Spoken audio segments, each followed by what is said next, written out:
أعوذ بالله من الشيطان اللعين الرجيم بسم الله الرحمن الرحيم. Welcome to the community conversation. This is a hujjat initiative. In these regular conversations with individuals, we will explore their struggle, achievement, courage, and disappointment that shaped and guided their faith, family, and community.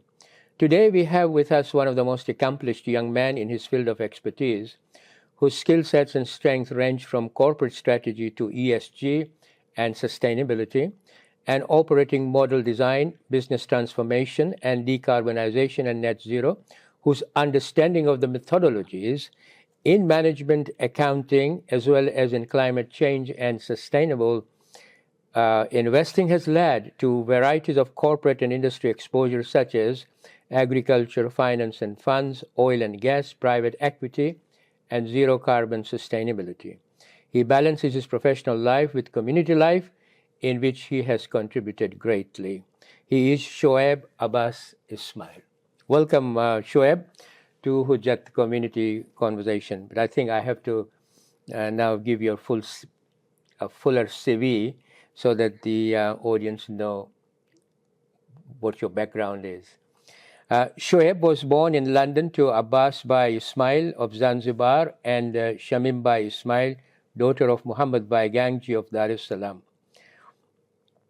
He did his primary and secondary schooling at Bushey, London, and then went on to obtain BA International Relations at Queen Mary University of London in 2012. MSc Management with a merit from Imperial College Business School, London by 2013. Certification in Management Accounting by 2017. An MSc in International Strategy and Diplomacy from the London School of Economics in 2020. His work experiences include partnership at Zintio. Have I corrected? Have I pronounced it correctly? Yeah? Yep. Okay, where he specialized in green economy, among other growth and transformative strategies. He then joined the UN as an independent strategy and transformation consultant, working with the World Bank, where he specialized in operating strategy in East Africa and Europe. He was also strategy and transformation consultant specialized in complex strategy and transformation challenges. He was selected as a British Youth Ambassador to China, representing the UK government to Chinese officials and leaders. He also advised other non-governmental bodies on their corporate strategy and operational model. From a community perspective, he started volunteering when he was aged 11. At a relatively younger age of under 18, he was elected to be a Stanmore Jaffrey Literary Chair, and under his watch, the number of events that were held doubled. He was also appointed World Federation Relief Officer for Hujjat at the same time, worked on 20 fundraising projects, and subsequently became a lead in Project North Star as the largest global community strategy project at World Federation. He was also part of the team that set up a globally successful Project Hussein. His philosophy of life is inspired by his faith and by parental exhortation and grandparental exhortation, who have instilled in him a duty to serve and, most importantly, to leave a place better than when one starts with. He's married to Zahra Jafar, daughter of Taki Jafar from Portsmouth. They have two children, Saleh and Hassanna Ruqayya. He was born 16th of February 1990, so he's quite an accomplished young man by this time. And I think we'll explore his journey of life in this conversation, hopefully. It's very humbling to have you read everything. No, but it's a very accomplished CV, Shoaib. How did you manage why did you sort of go for one BA and then two MSc? What was sort of the rationale behind sort of one degree after another? Because that's very interesting. It's a very good question. So I remember when I was 15, 16, I was sitting in my sixth form office. I shifted school from Bushey to Dr. Chalmers, and I had to confirm my A-levels. And I remember walking into the office, and I had two choices in front of me in my mind. Either I was going to go and become a doctor, or I was going to go and work in international organizations and strategy. So from day one, those are always the two options in front of me. The objective was always to fulfill what I saw as my responsibility on the earth, make the world better, serve other people. And it's just a question of, do I help people on a micro level, or do I try and change macro organizations? Okay. And the decision I made at that point was, I would love to go and become a doctor, and I'm very passionate about science, and I love the problem-solving aspect. But this was a gap that I saw within our community, within society, etc. So I went down this international strategy route. So I studied my undergraduate at Queen Mary, which was the top 5 at the time, I think, for my specific degree. I graduated, and the gap in my skill sets at that time was on the commercial lens. My undergraduate was fascinating, and I can talk to everyone about it. I studied it in the UK and at Sciences Po in France. And it was essentially understanding a system where you understand what's happened in the past, what's happening at the moment, and you begin to future forecast what are the different permutations that could happen in the future. So, for example, looking at a really easy example is the trend against migration from labor parties within Europe was triggered in the 1970s, 1980s with the OPEC oil crisis. Because before that time, when immigrants used to come to Europe, the first organizations that would welcome them were often labor parties, the trade unions, etc. They would help them get jobs, they'd help them get settled, etc. And then you had the OPEC oil crisis that happened that triggered an economic crisis within Europe, and suddenly the constraining of economies meant that trade unions turned inwards and labor parties turned inwards, and you had this trend against migration coming in. But understanding what are the trends happening, what are the different flows, and what does that mean for the future, and how do you start to direct it towards a specific future is what got me really interested. And then my first master's, my second degree, was focused on how do you then layer on a commercial angle to that, because ultimately governments are so busy trying to steady the ship. I believe we need industry to help change course, and understanding what drives industry from a financial lens, but also from a non-financial lens becomes important. And so that's why I went to go and study my first master's.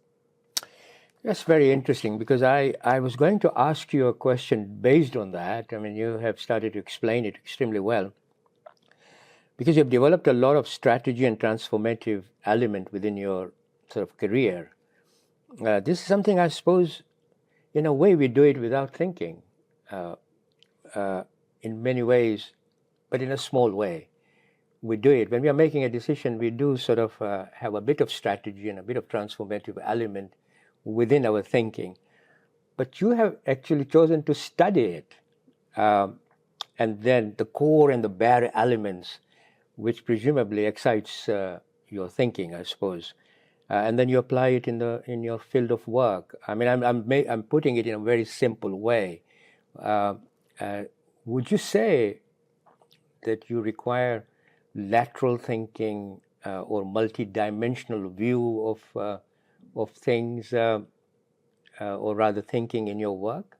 Would you say that is the sort of a core element of what you're doing? Basically, here is a very horizontal thinking. Now let me see if I can look at it multidimensionally and look at it from or laterally in another way, and then arrive at some level of risks involved, some level of decision making. Then this is a better sort of conclusion. Is this what your work is involved? I've put it in a very simple way. No, I think it's a very accurate way. The type of strategy and transformation projects that I work on are very multidimensional. And I don't think it's a new field of study necessarily. I think it's exactly as you said, everyone does this day to day. In a small way. Yeah.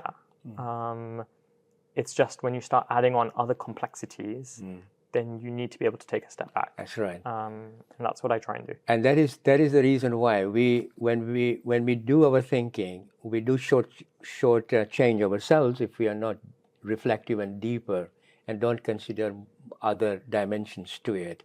Whereas you then develop expertise into that and put more complexities into it, and maybe come out as a better strategy to follow and transform and have a change. And when you have a change, you will have a better change with that particular objective in mind, which is then more achievable for you. Yeah. You were born in London and did your primary and secondary schooling in Bushey. Talk to us about your school days. I mean, what was it like? It was a simpler time. Simpler time than now. Yeah. Okay. Yeah, I didn't know what climate change was when I started schooling. Yeah. I'll tell you something that I really appreciated about my schooling that's relevant within the UK now. I've never understood why, but I'm always grateful that wherever I am, people recognize me as Muslim. So my wife and I discussed this because we have 2 young children. I've always been against sending our children to a faith-based school, partially because of my experience in Little Reddings and then in Bushey Meads and in Dr. Chandler's, where I was at some points the only Muslim in the school, and at other points a handful of Muslims down there. I remember in my primary school in year 4, 5, 6, so when I was 9, 10, 11, I remember during Ramadan, my teachers would let me stay in the classroom sometimes because I'd want to pray Salah. And I remember at that age, because I can remember like a time seeing friends running outside, I would have to make a choice. Do I want to go and play with my friends, or do I want to go and pray Salah? And there was no, it wasn't wajib for me to pray or do anything, but those types of experiences where I have to make that choice, I think strengthened my faith on the one hand. And the reason it's relevant just now is because we have that example that's happening in a school in Wembley where the school has banned Muslims praying. I was contacted by a journalist about it just to share my experience. And one of the things I was sharing is I went through these same experiences when I was younger. I had to choose whether I wanted to pray or not pray. But the most important thing from a wider societal point of view, as well as strengthening my faith, it helped me understand that my identity as being British and my identity as being Muslim were not 2 different things. I could pray within my British school and still be accepted, still have friends, etc. I could explain to friends in secondary school, give presentations on Ramadan and on fasting. I could set up Islamic societies in Dr. Chandler's in my 6th form and win, as in no credit to me, credit to the rest of the community, but like win service awards, but see that my Muslim faith was not just acknowledged, it was celebrated around me. And I was given space to do that. For me, as well as learning, building friendships, those times when I had to choose to pray, where I had to think about how do I frame my faith for people who don't come from that background, those are my transformative moments. And that's why I want to make sure that when we talk about faith schools, for example, faith schools are fantastic. I want to make sure my kids go through that same experience where they have to make those choices. And it strengthens them. They don't ever take their faith for granted. That actually enhances the faith, doesn't it? I think so. But if you ask me about my upbringing, that's the thing that always comes to mind, just because it's relevant in the immediate moment. That's very relevant in our conversation. That's very important for our audience as well. Why you are making that particular choice. Who were at that time? I mean, your parents were there, and I mean, your upbringing was from your parents, and you mentioned your grandparents. You had any contact with your grandparent? Yeah, I did. And this philosophy of the duty to leave a place better than when you entered. Where did that came from? Your grandparents, did they? It came from my parents and my grandparents. Right. Okay. That's quite transformative in itself. I mean, I think it's a legacy. It's a heritage that I have. I think all of us in the community have. So there's so many examples I can think of through my upbringing of seeing. Well, I'll give you 2 examples actually. But I was like seeing water and flour and rice handed out to poor people during Ramadan. Seeing lots of different instances where it was practically mandated upon me that this is a responsibility, a duty that you have. So 2 examples that come to mind are one, I remember when I think I was 10, thereabouts.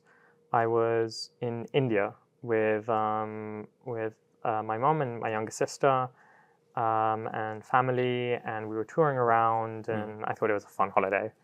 And I remember at one point we drove somewhere. I think this was in Mumbai or Pune, but I don't remember exactly. But I remember we drove somewhere, and I remember thinking, like, why are we driving so far? And then we opened the car door, and I could still smell the stench of the latrines, open latrines around me. Oh, right. From where you were? From where we were. And the smell of the open sewage made me want to throw up. And my mum took me and my sister and the rest of our family, and we went inside this person's house. And I remember, if I close my eyes, I can remember the color of the blue walls. It was a very like pastel but rich blue walls. And we sat down with this family. I looked around. There was one room. It was about maybe 3 meters by 3 meters squared. I could see an open kitchen and a bathroom, and that was it. And there was a stack of mattresses in the corner. And they gave us tea, and my parents had a conversation with them, and it was nice. And I remember I kept wanting to throw up, so I left early. And I came back to the car. And I remember asking my mum, why are we here? I don't know what we're doing. I thought we were going to a theme park tomorrow. And she said, these are people who don't have as much as we do. It's our responsibility to provide for them as much as we can. And instances like that are what shaped my perspective. Shaped shaped your life, as you were saying. Yeah, that's right. That we have a responsibility to provide for others and make sure they're better than when we entered the world. And other examples of like my dad. So once my dad used to travel a lot when we were younger. And this is like such a small example, but it's always imprinted on me. We once came to the airport to surprise him when he'd flown back. And this was at Terminal 3, waiting, if anyone's been there, Terminal 3, waiting at arrivals as people walk through. My sister and I were waiting there. My mum was in the car, and I think we waited for an hour. And I remember checking people's luggage tags to see, like, has the flight from Dubai or Dar es Salaam, wherever my dad was coming from, has it flown in yet? Like, and people came and they went, and we were still waiting. And he came in right at the end. And he came in with this, there were 2 elderly people he was walking with. And I don't think he knew that we were there. But I asked him, like, why did you take so long? What happened? Did you get stopped by customs or whatever? And he basically said, no, there were these 2 elderly people. They needed some help, so I was just helping them. This is your dad? Yeah, but it's like this happens so often. And so this image imprints in your mind. Exactly. Yeah. You see stays with you. You see some people that need help. It's your responsibility to help them and make sure they're better than when you started. So your parents played quite a huge role in shaping your moral sort of akhlaqi type of life. Any inspirational figures from the community or even the schools that also shaped your life? Maybe non-Muslim, don't know. Tons and tons. Let's talk about community, because this is community. But everything that you read through, what was going through my head was, I see myself as standing on the shoulders of lots of other people. People like Muslim Uncle the Ramsi, Marhum Mohammedbhai Uncle. Marhum? Mohammedbhai Uncle, okay. Who passed away, but he used to teach me Quran. Right. Ali Akbar Uncle Hussein, Dr. Datu, Murtaza Uncle Datu. People like Shinaz, Auntie Samji, Umi Auntie, all these people, Amin Auntie Rahim, Rashid Auntie, tons and tons. These are all played a part in your life. Yeah. These are all people, when I think, whose shoulders do I stand on? I remember kindnesses they showed me, teaching me Quran, teaching me to pick up rubbish that they say in the mosque, asking me to question things I take for granted, like Ali Akbar Uncle, for example, used to teach me in workshop. Who? Ali Akbar Uncle. Anyone who's driven into Stanmore will see him there. And then, when they come out as well. But small exercises that he used to take us through in our workshop class to just get us to question things that we would take for granted otherwise. Things in our faith that would change it from being a tradition to being something that we actually understand and want to follow. And this question of service is something all of them imbibed, a responsibility to help out. Very important. Yeah. So I think it's. What about the schooling side? Did they instill any and shaped you? Any inspirational figure there? Name one, maybe. So if you can. It's very difficult sometimes. I'm putting you on the spot. No, I can't. It's more a question in my head to try and choose one. My my RE teacher, Miss Richardson, religious education teacher, in secondary school in Bushey Meads, she was very open and very. Obviously, she taught religious education, but she was very open to always having a discussion about what my faith meant to me, giving me space, helping me find a room to pray, etc. That friendship and that openness to my faith is what makes me really confident to be a Muslim in front of people. So even if someone doesn't want me to pray or we hear something negative, that doesn't encapsulate the society. There's I understand. Enough examples through my schooling, through friends, through work, etc., of people who say, that's so not, these are the examples which makes you proud of the fact that you are a citizen of this country, which allowed you the space to practice your faith. It makes me proud that I'm part of this community. Also. Yeah, this wider British community. Oh, sure. Yeah. Now, I don't want to go on to your life at university because I've got so many other things to talk about. But very quickly, if I may say, any inspirational figures that shaped you at the university level? Because you talked about your courses quite nicely, so I don't want to go into that. So but what about inspirational figure? To be honest, it's exactly the same. Like when I think through friends or professors. I'll give you two examples of friends I met during Freshers Week who were not Muslim, never came into contact with Muslims, etc.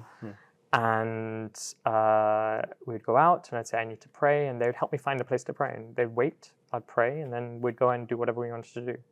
That like openness. Right, yeah. Appreciative of your tradition.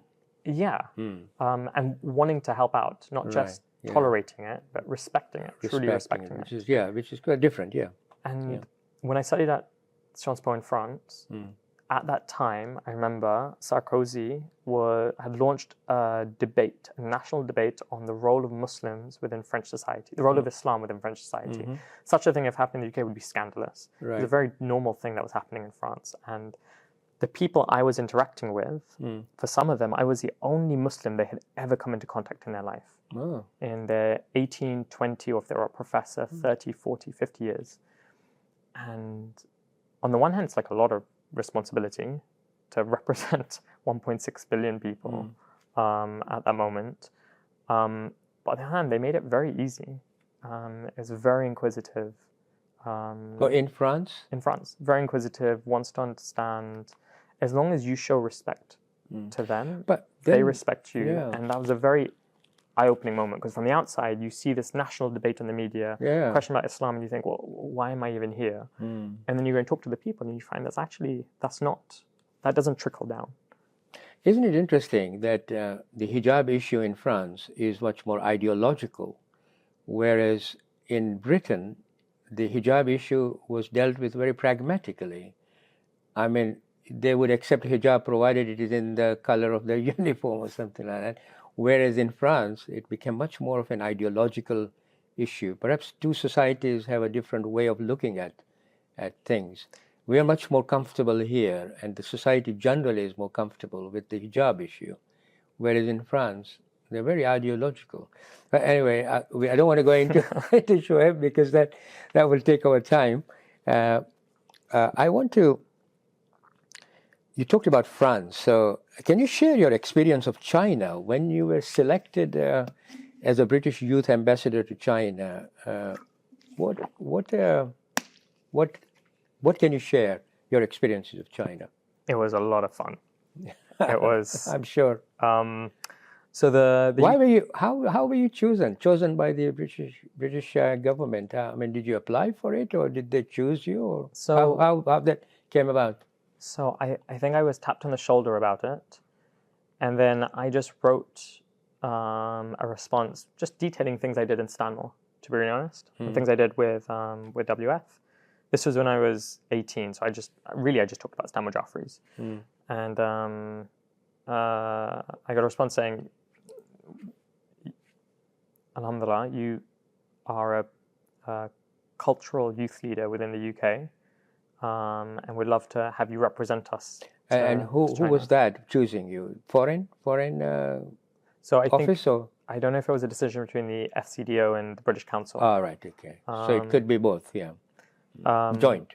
It was a very clever scheme from the UK government because it's essentially taking youth leaders from the UK who are political, business, or cultural, sending them to a growth economy to establish links and relationships so that as you both grow up, the UK has a relationship with that country that transcends just formal ties.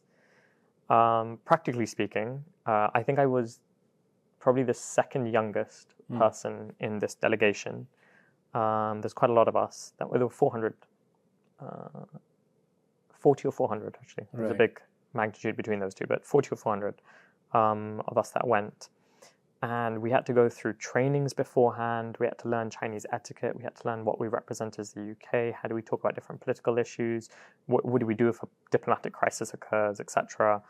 And it was fascinating. And then we fly out there and we go through 3 different sets of meetings every day. We have morning meetings with government officials. We attend a lunch banquet with maybe business. We attend a dinner banquet with government or governors, etc.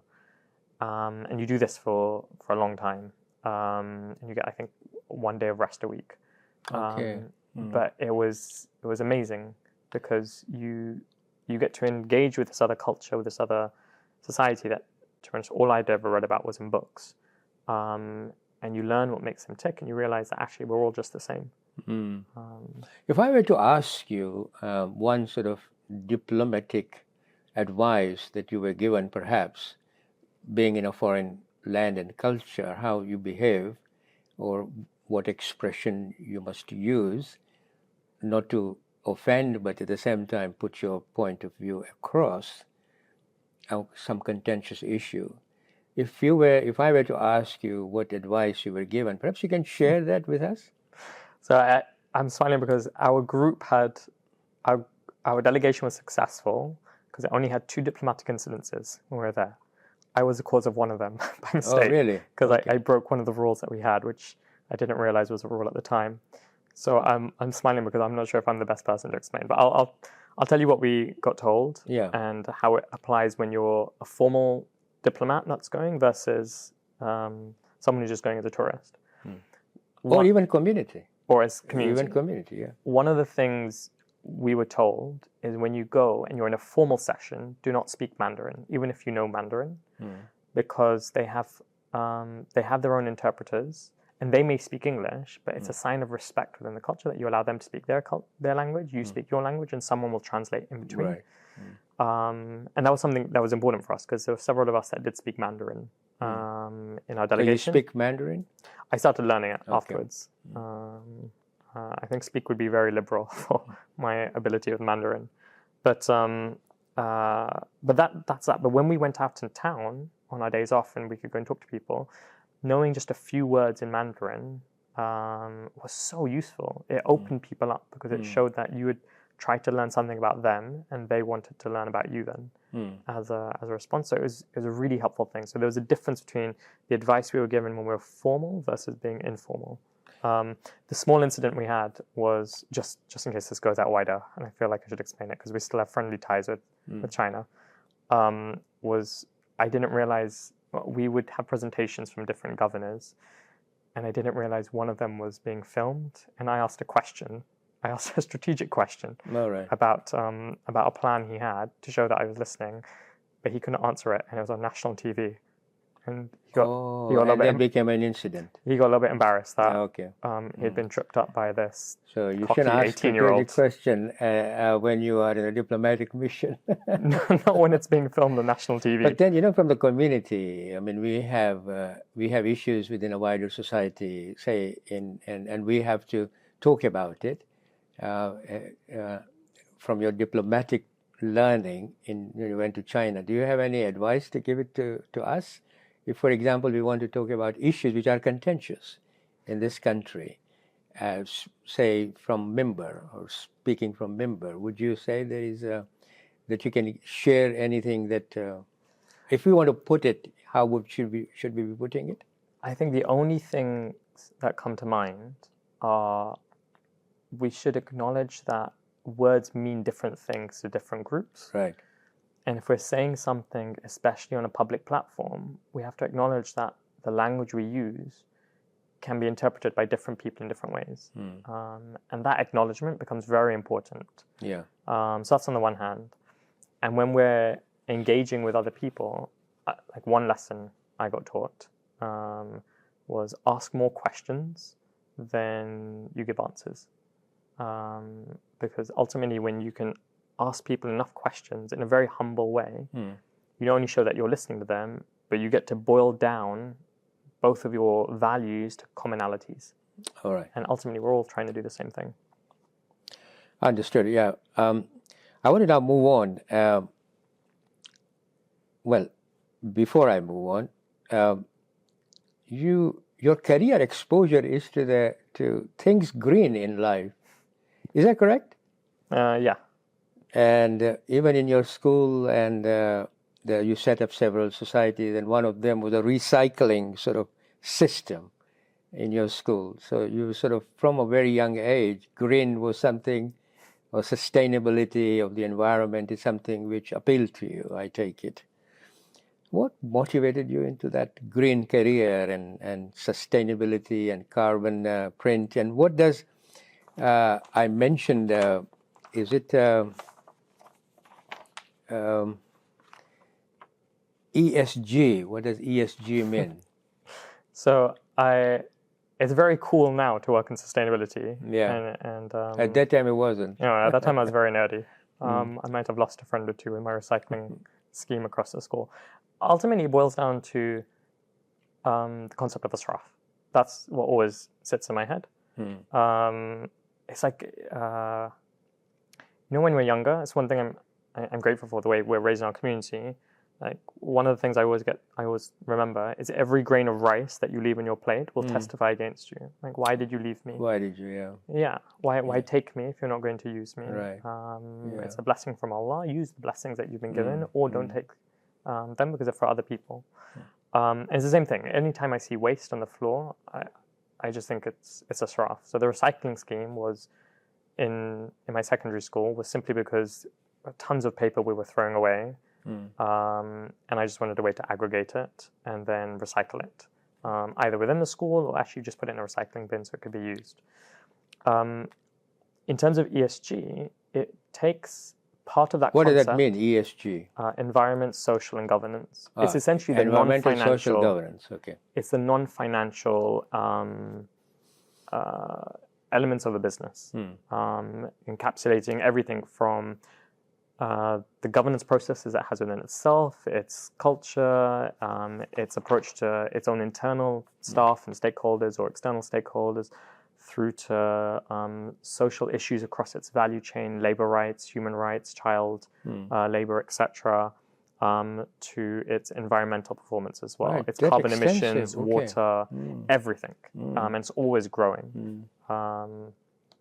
The useful thing about ESG is it just gives you a slight framework to think through what else is my business doing or my community doing beyond just delivering a core service or achieving profit, etc. The reason I want to work in it is because I see it as basically just value add, especially when you compare it with commerciality. It makes the system we work within just work a lot better.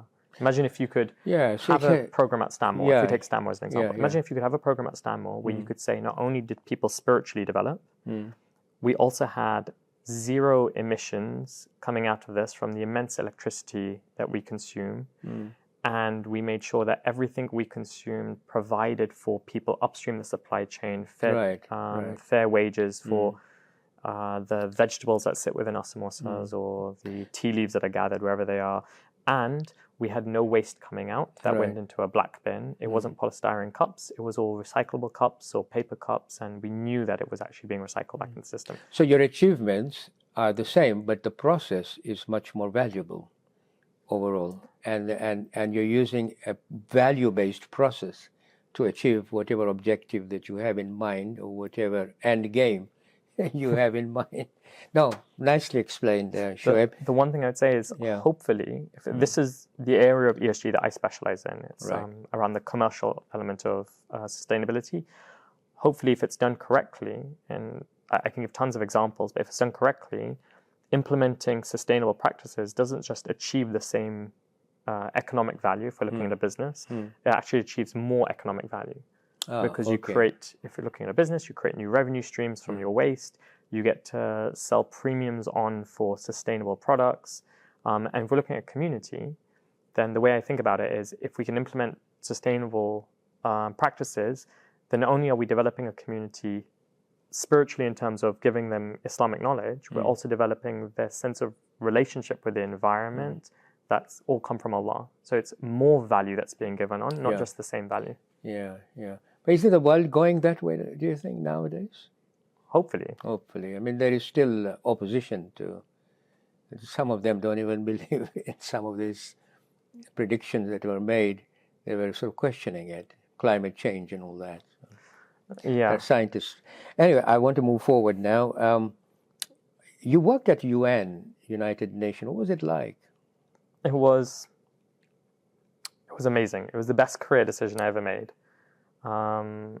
So I started out my career in strategy and transformation consulting. The primary metric across all of the clients I worked with was profitability. Alhamdulillah, I worked on like amazing projects leading 20 billion M&A deals in GSK, Novartis, and which I can publicly say, or regulatory reviews on energy or whatever. But everything was always about profitability. And that's not what I wanted to do. I wanted to learn the skill set in strategy and transformation, which I'd learned. And then I realized I was just plateauing. So I quit. And in 6 months, I'd gone from working at one of the oldest institutional stockbrokers in the world, where everyone's in pinstripe suits and waistcoats and pocket watches because it was the 18th century, to being seconded into the Ethiopian government, leading economic strategy.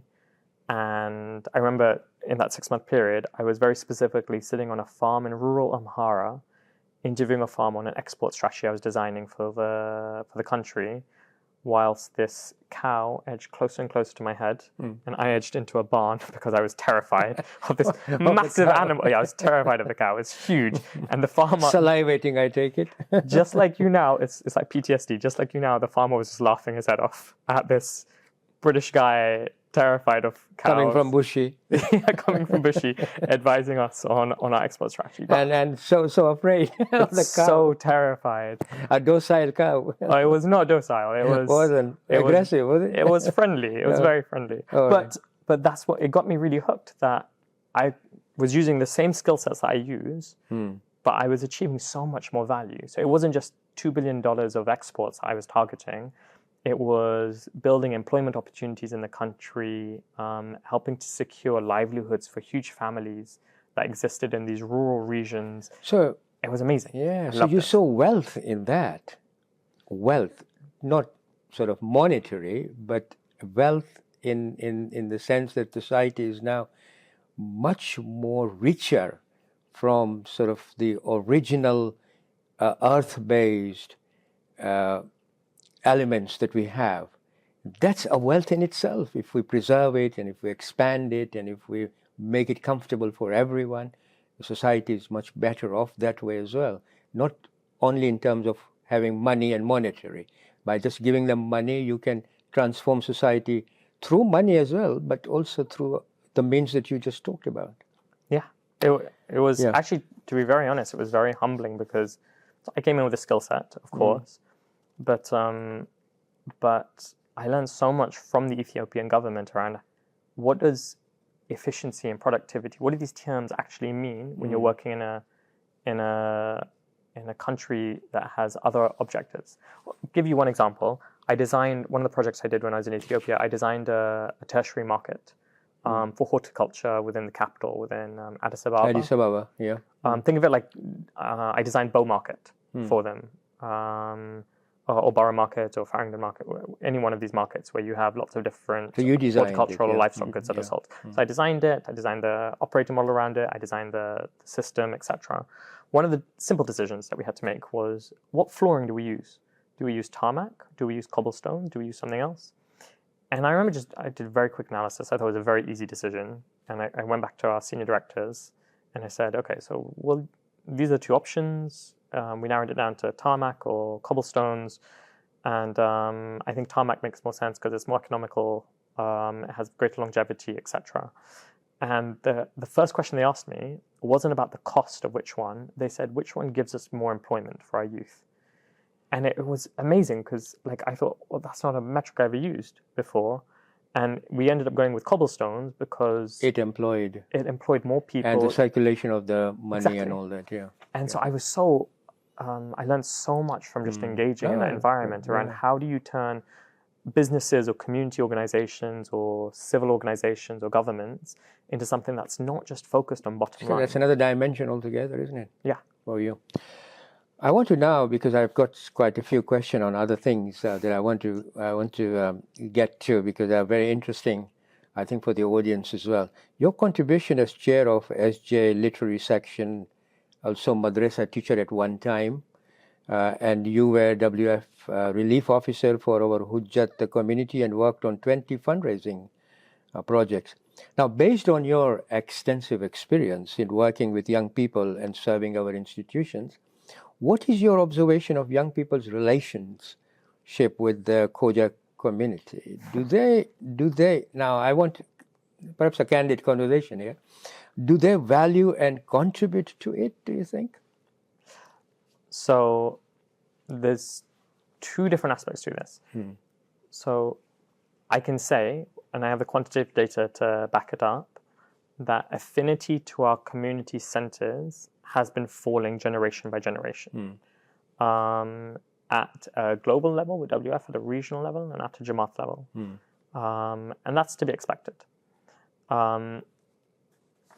Youth engagement in charitable endeavors has not been falling, and there's enough data from CAF and other studies, if we're just looking at the UK, that shows donations to charity, engagement with charities, giving time, volunteering, etc. It's actually going up, or it's from the youth side. From the youth side, right? So I don't think it's an easy answer to your question. I think youth are giving, youth are attached. Whether that attachment is still centered around one community center is now spread across different other endeavors. Yeah. That's the difference. We need to explore that particular area as to why and what is happening there, because I think we haven't explored. We have quite a few youths coming and there are quite a few youths not coming, and we need to find out the youths not coming. What is the motivation of the youths coming, and what's the distraction for those who are not coming? And I think that exploration, I don't think we have done that. We feel that we see the youths in our community. I think everyone is coming. Everyone is not coming. We don't even know the percentage of youths who are not coming and why they're not coming. I think we need to explore that aspect of our community. Would you agree? I think it's a good thing for us to explore. Right. Do you feel that enough youngsters are coming to our mosque programs? Would you say enough? So, I mean, that's a very anecdotal question I'm asking. Your own perception. The question I would ask, even to the previous one, is why do we want them to come? Yes. From a strategic point of view, very good. What's the objective we're trying to achieve from our programs? If the purpose of the program is to impart some form of spiritual growth onto the community, as is in our constitution, Islamic education, then whether they come or they don't come isn't the question. The question for us is, are they continually growing? Right. And if we know that they're continually growing, but they're gaining that spiritual education from Mehfil or from online or from KP or from Dar al-Islam or from any of these other centers that are around us, we should be fine. As in, they're still achieving that objective. If the objective is something different, where we need them in Stanmore, then we need to understand what that objective is. So that would be my counter question. Why would we want them to be coming? Well, that's very interesting. So my question to you then would be, what are the current challenges you think?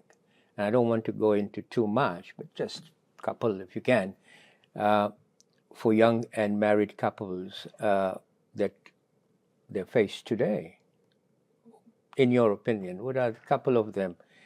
Because, I mean, that will lead us into then looking at why should they be coming to the centers. So I can't profess to speak for all young and married people. No, I understand that. But from your own experiences. I can talk about things that are important for us, for my wife and myself. One thing that's important is I really like when I bring Saleh and Hasana to mosque.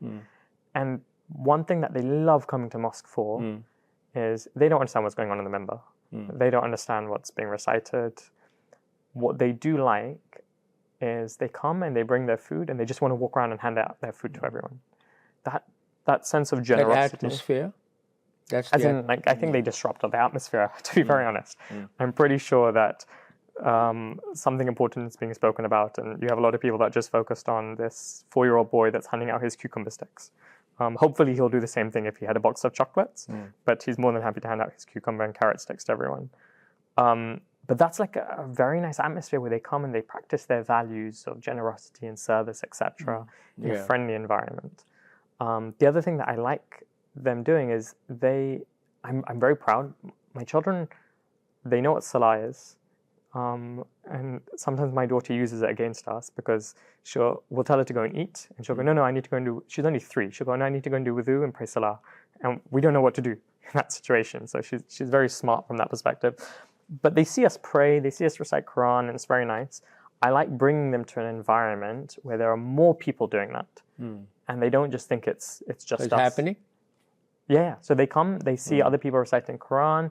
And like during Ramadan, my son and my daughter they'll go and grab the Quran and say, I want to recite Quran now.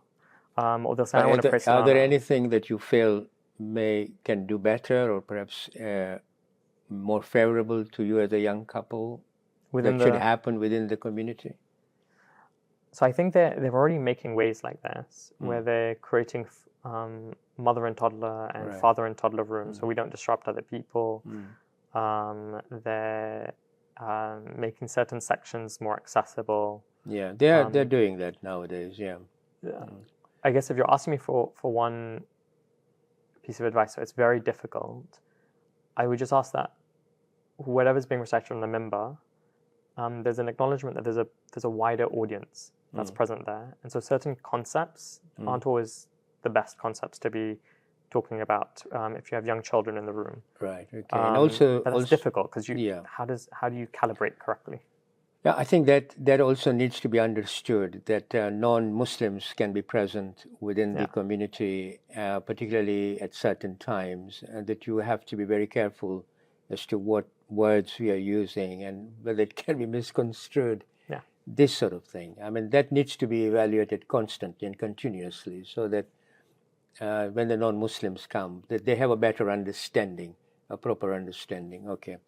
You were a leading Project North Star person for the World Federation several years back. I think, 6 years back, I think? 2016, 2017. What was this project about? So, this project was essentially doing what we do for corporates and what we do for governments, taking that exact skill set, piece of work, methodology, and applying it to our global community. So it was something that was requested by the World Federation president and vice president at the time. And it was essentially asking, what's the vision, the mission, the right operating model, and what are the biggest risks that exist for us as an entity? So do you feel that that particular objective was achieved then? In terms of identifying them, yes, 100%. In terms of implementation? I think... Because I understand that there was a team of 26 youths. Almost 1,500 hours of work was spent And when you consider the total value attached to that, would be more than 2 million pounds. Would you agree with that? Yeah, that's correct. So implementation now. So what happened? So the vast majority of our 42 recommendations were not implemented by the World Federation, by the regional federations, and then a lot of it wasn't even communicated out to Jamaats, which was a shame. But was it appreciated, what you recommended? So I can't say whether people appreciated it or not. What I can say is it wasn't implemented. But this was done with considerable data behind it. When you sort of recommend something, then there is an evidential recommendation, which is going to benefit the community. Everything was quantitatively backed. We identified cost savings of, I think, $1 to $10 million across our global community. It was really interesting because our global community is 150,000 people strong, about a third in Pakistan, a third in India, a third in the rest of the world. We are circa 46 community centers, or 146 rather, community centers globally. We looked at other case studies of other communities. So one community center we looked at was JFNA, the Jewish Federation of North America. They are circa 200,000 grassroots. So equivalent, so a third greater than us, but within the same order of magnitude. 300 community centers, so double ours. Our WF raises and processes at the time, I think something in the order of just under 20 million per annum.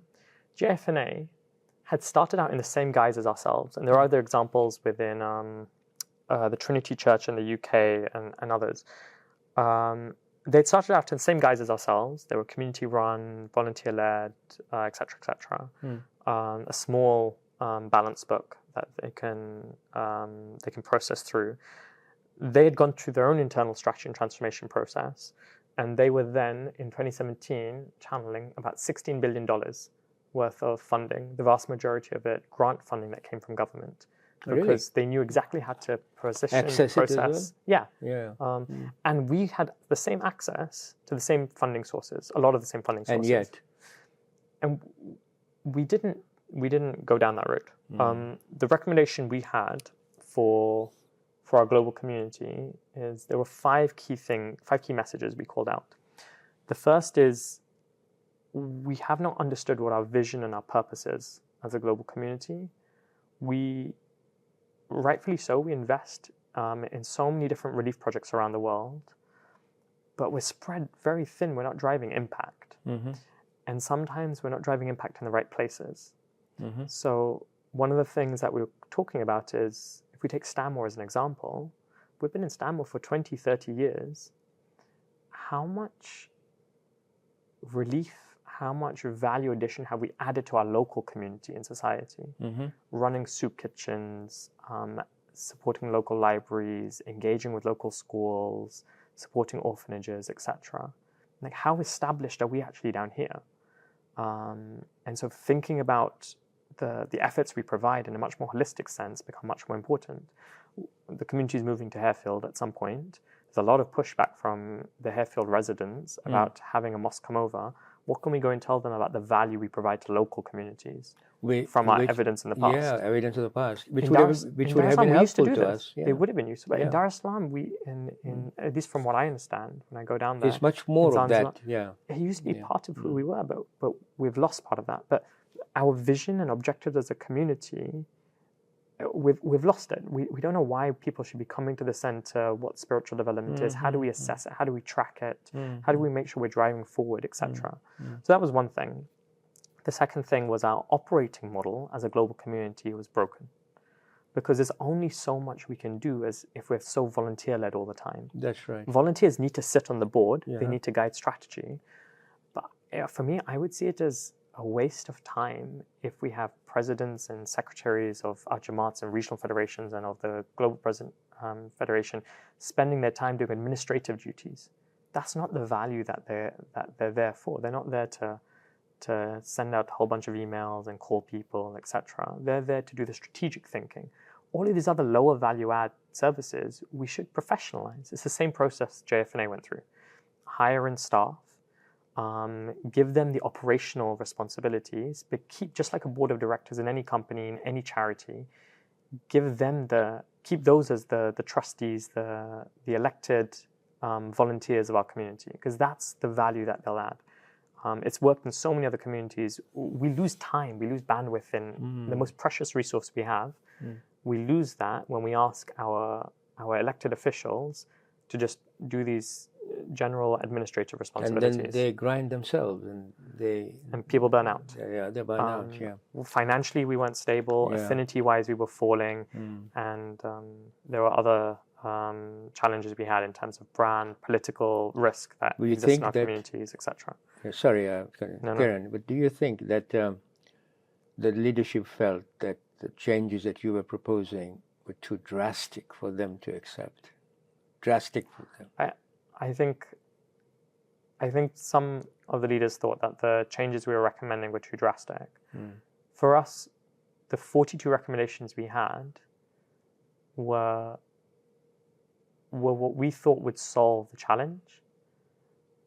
They weren't the most important thing for us. The first thing, which at least from the presentations we gave and the discussions we had at the triennials and the Did they Excos, understand? They understood the challenges. Yeah. They accepted the challenges.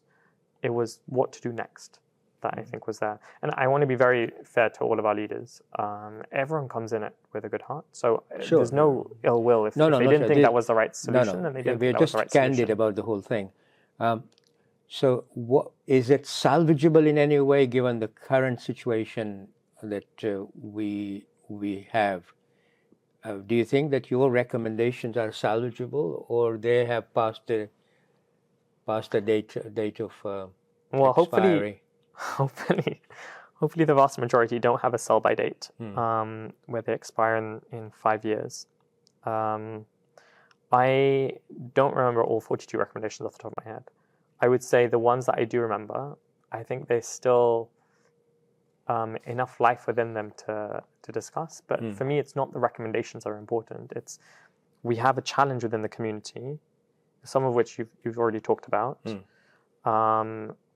We need to, acknowledging that challenge, strategically figure out what we're going to do to solve it.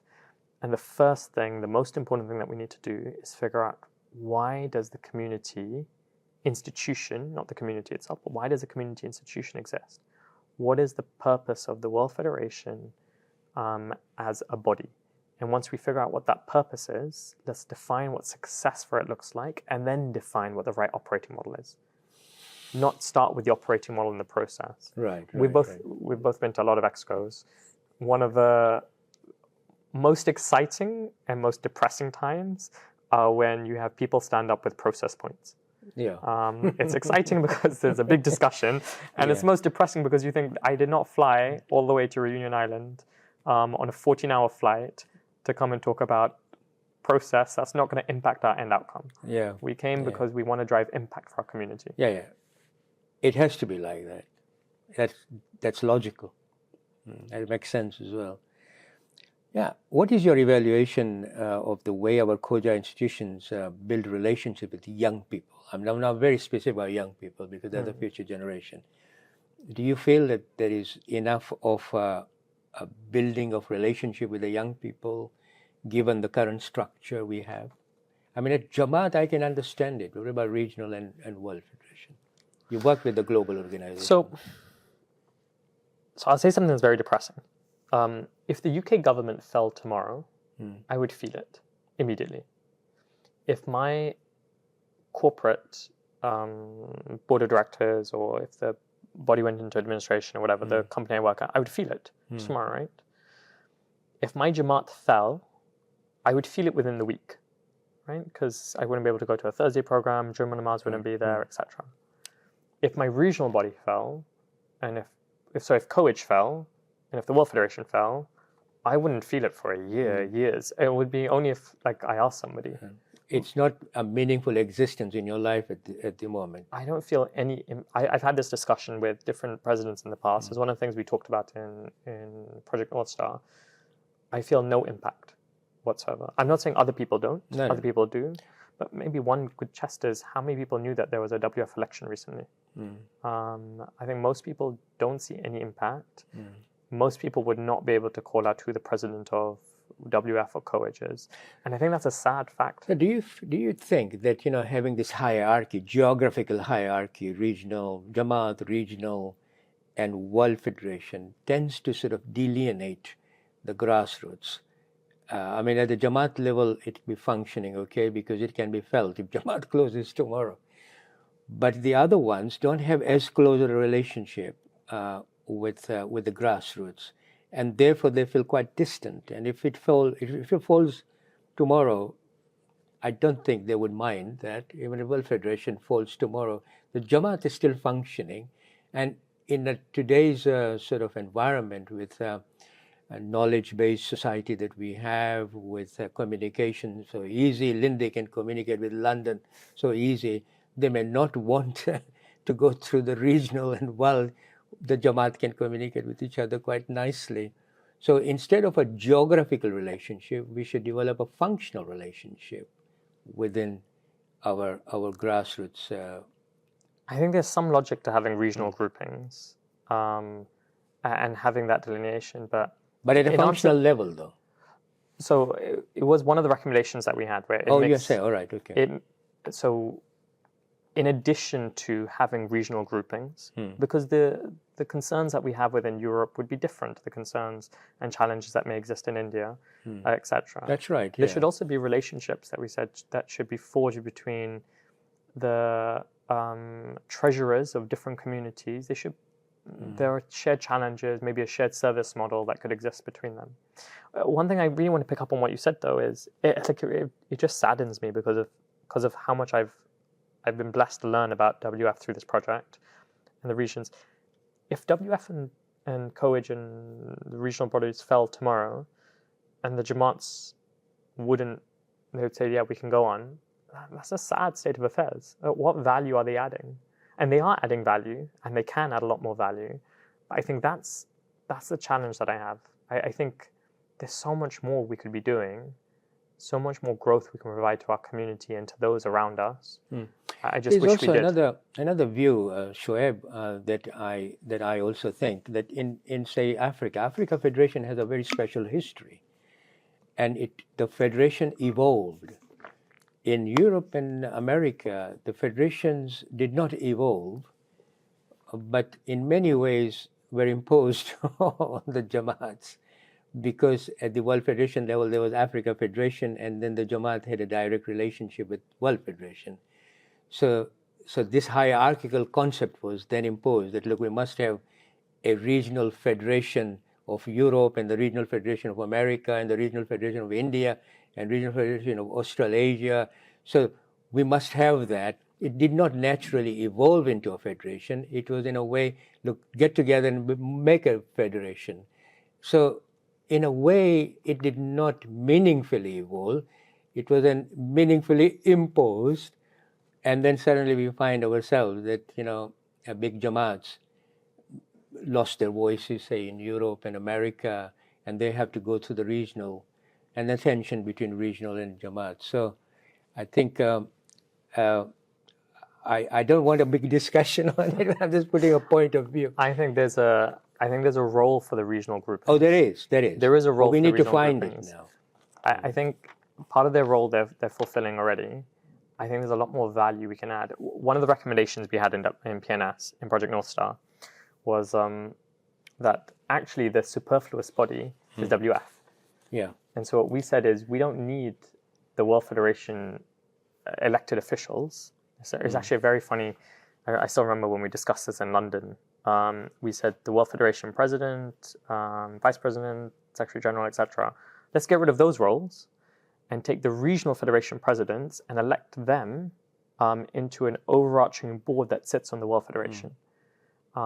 Because the challenge that you just called out, one of the biggest reasons we said our operating model is broken is because there isn't enough collaboration, shared learnings between the different regions and between the different Jamaats. That would have cemented the relationship. There's often competition for resources that we saw was not helpful in our community.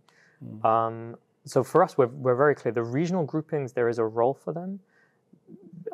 It's the overarching operating model, including their own specific roles, I think we can think about.